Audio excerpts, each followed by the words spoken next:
Please.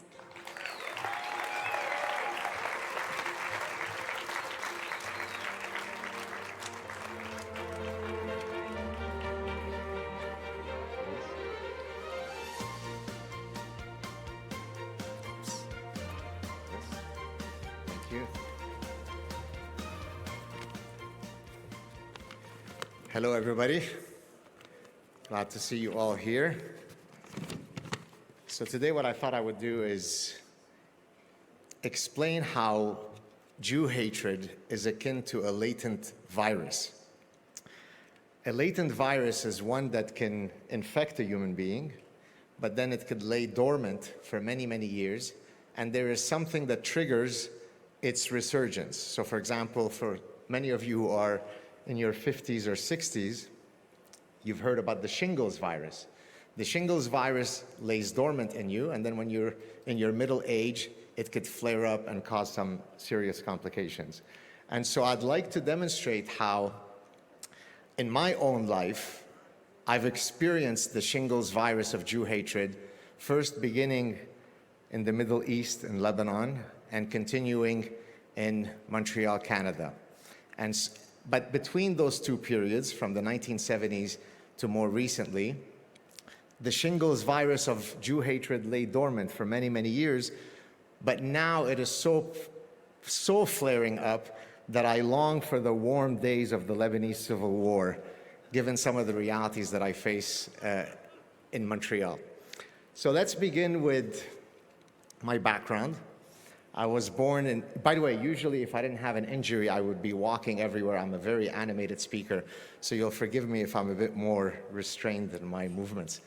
I was born in Beirut, Lebanon.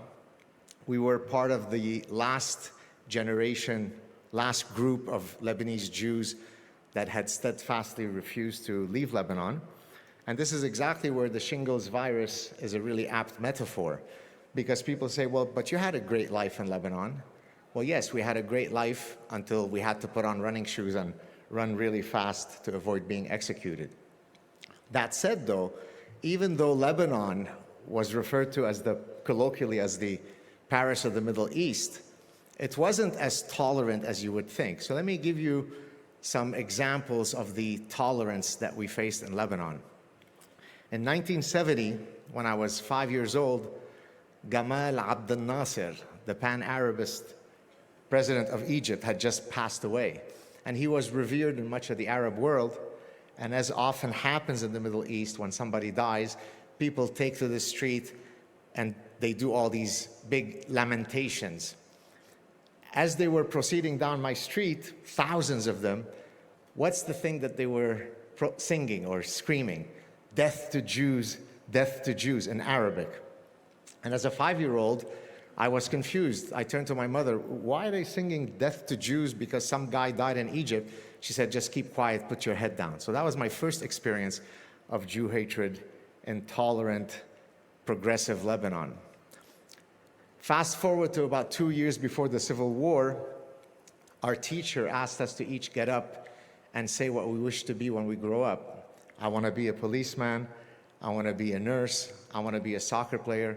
And a kid gets up and says, when I grow up, I want to be a Jew killer, to everybody's applause and laughter.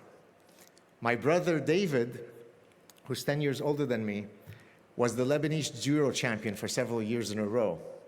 And that brings great shame in Lebanon for a Jewish guy to be constantly winning all these athletic competitions.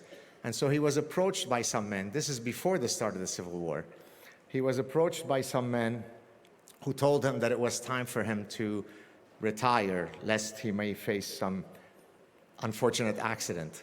And he ended up leaving Lebanon to pursue his career in Paris, France. This is before the Civil War. Now, in 1976, we had already emigrated to Montreal, Canada, and coincidentally, the Olympics that year happened in Montreal. It was the 1976 Montreal Olympics, and my brother ended up representing Lebanon in the 1976 Montreal Olympics. So the same Jewish guy who in 1973 had to leave Lebanon because he suffered from the dreadful disease of being Jewish, we could forgive the fact that he's Jewish once he represents Lebanon. That's what we mean in progressive Paris of the Middle East. On one of their return trips to Lebanon, my parents in 1980 were kidnapped by Abu Nidal's group, Fatah. And so many of the tragic stories that, of course, we all heard about post-October 7th is what my childhood was like in progressive, tolerant Lebanon. So this is the sort of world that I come from. I'll just mention one quick story and then I'll move to the present Jew hatred that I have faced. As we left the Beirut International Airport to emigrate to Canada, and as the pilot gave an alert that we were now outside of the Lebanese airspace, my mother takes out a Star of David, puts it around my neck, and says, now you could wear this, not hide your identity, and be proud of who you are. Now hold that thought, because 45 plus years later, about 2 weeks after October 7th, my son had just returned from a soccer match in Montreal, in the east end of Montreal, where there's a particular prevalence of a particular demographic group. And as he picked me up with my wife, he said to me, Daddy, if you had come to watch me play soccer where I played today, and if you were wearing a Star of David, you'd be dead. So in 1975, I left Lebanon so that I can finally wear a Star of David. And in 2023, I better take off a Star of David. And yesterday, as a symbolic gesture, we went to the Jerusalem Souk and I bought a Star of David from Jerusalem.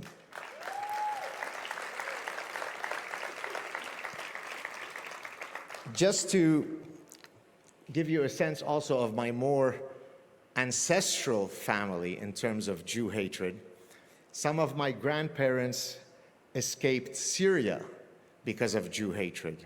We escaped Lebanon because of Jew hatred. My brother-in-law's family are Alexandrian Jews. They escaped Egypt in the 50s because of Jew hatred. My wife's family, their ancestors escaped the Armenian genocide. Their family too also left Lebanon. So within my own family's narrative and that of my wife, we've ran away from Turkey, from Syria, from Lebanon, from Egypt. But then we had finally made it to Canada.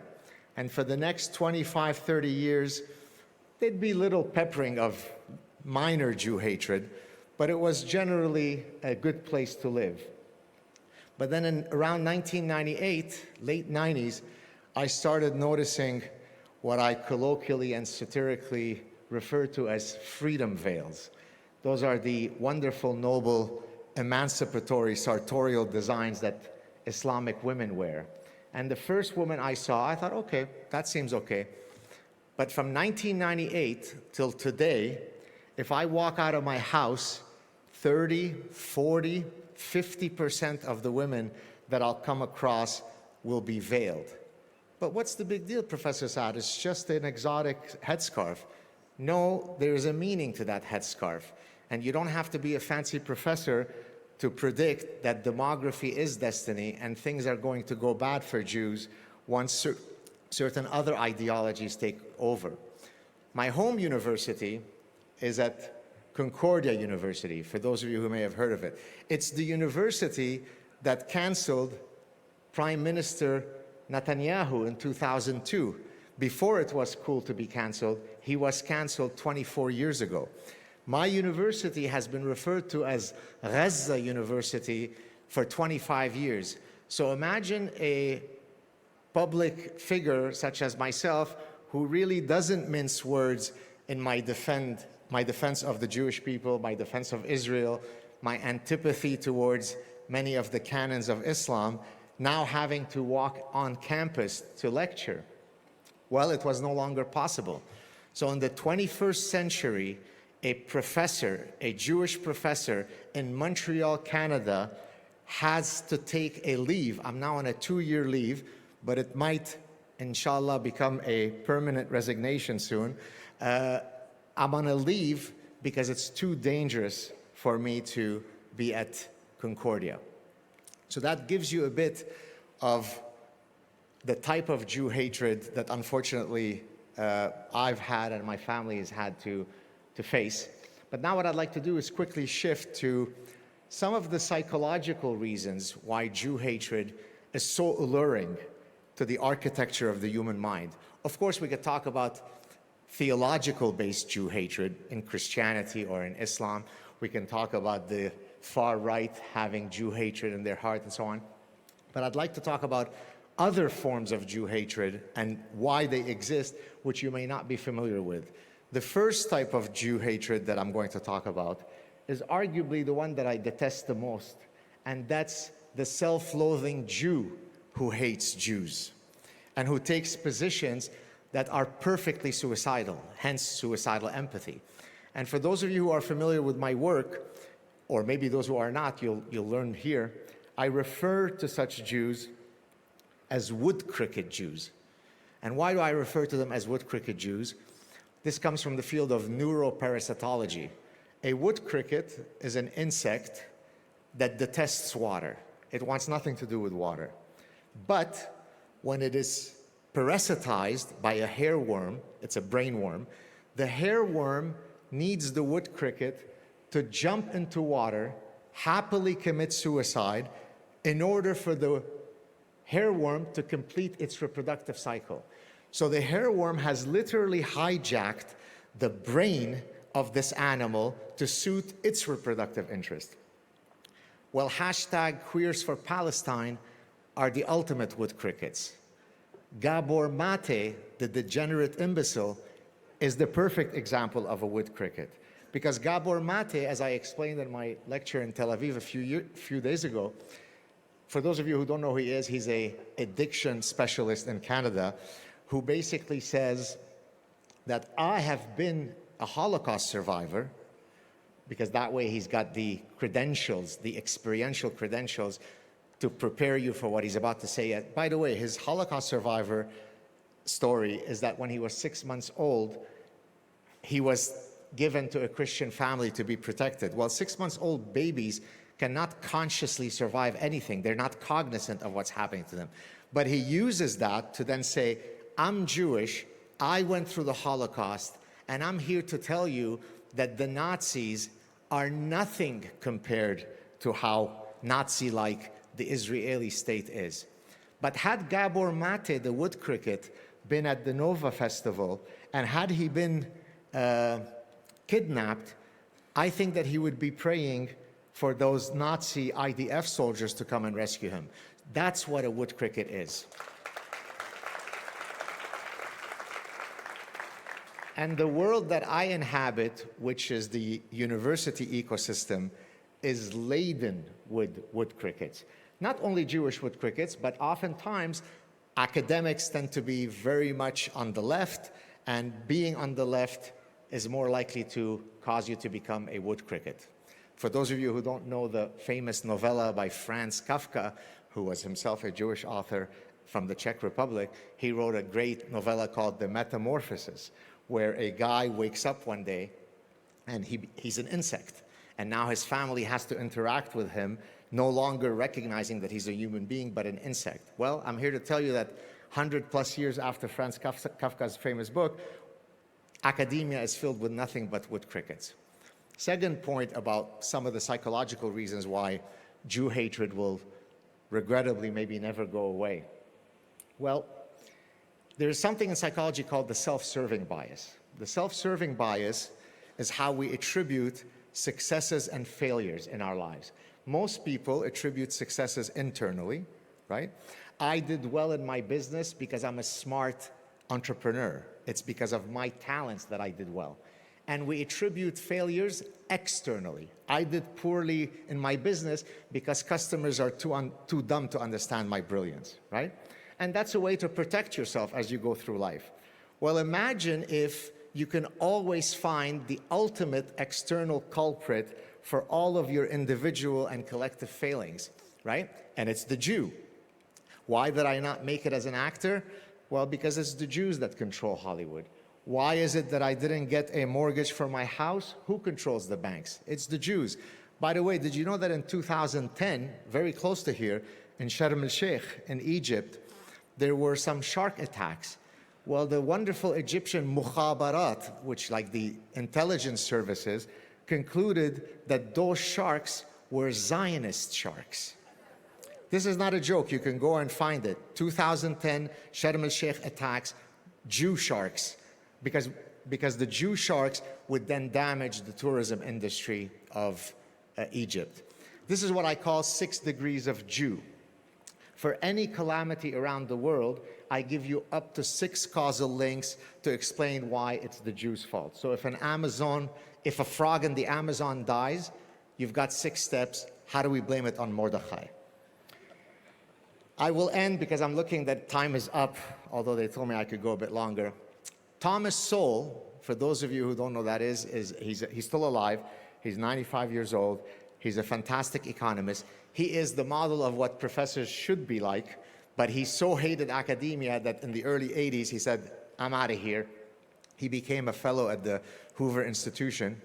I've been petitioning behind doors for him to get the Presidential Freedom Medal from President Trump.